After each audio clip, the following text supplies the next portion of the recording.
So I meant to go over some of the tools that are required. I didn't get a very good shot of this and didn't really convey that in the previous videos. But this is basically the kit I was using. It's the valve grind kit, and there's a Briggs number on it. Looks like 19269. Very reasonably priced, about 60 something. And what it comes with are the two cutters. One is the 1/4 inch shank. This is like the finishing reamer.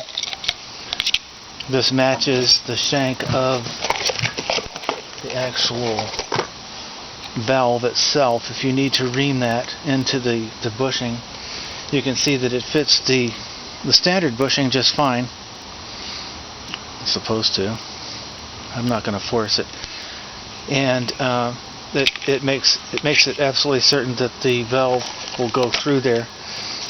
So that's one of the reamers. The other reamer is designed to take out the 9/32. That takes out any of the excess amount in the engine block if you need to do that.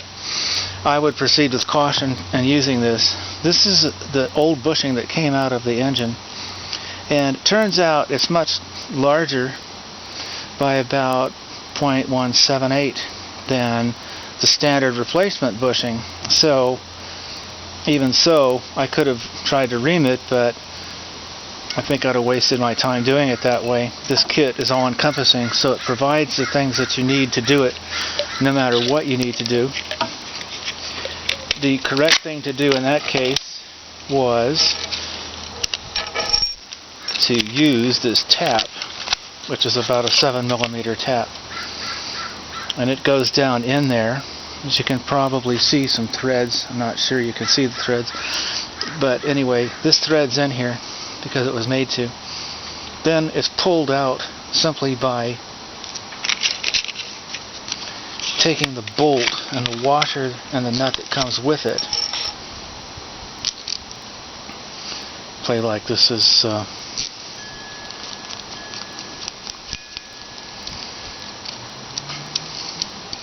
well, this isn't set up correctly, but you get the general idea.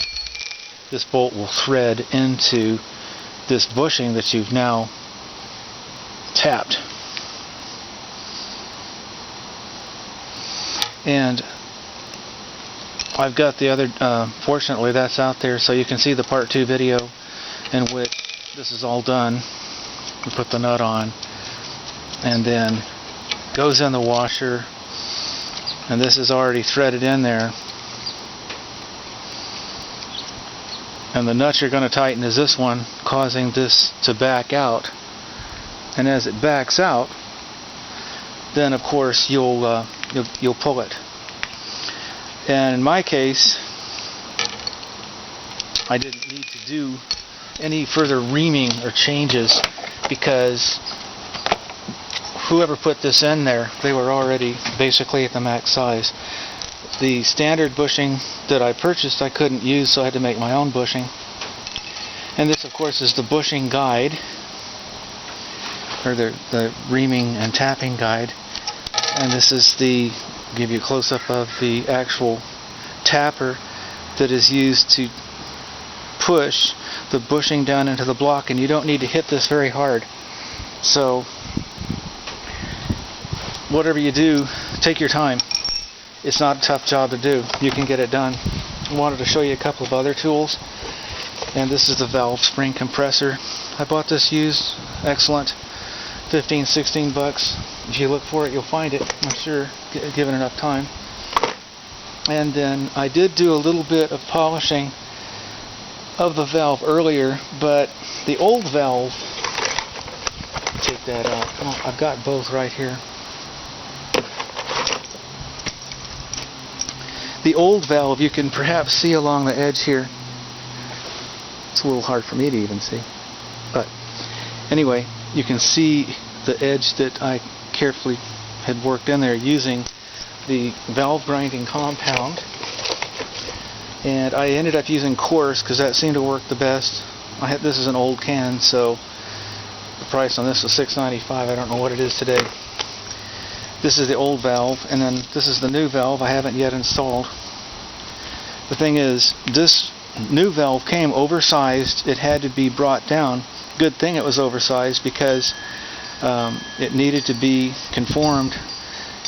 Turned out that the old valve was short, and that had led to problems. There'd been oil burning and all kinds of problems with the old valve. So I managed to grind this in a precision grinder, and it's ground flat, as flat as you can get it, and don't leave any burr.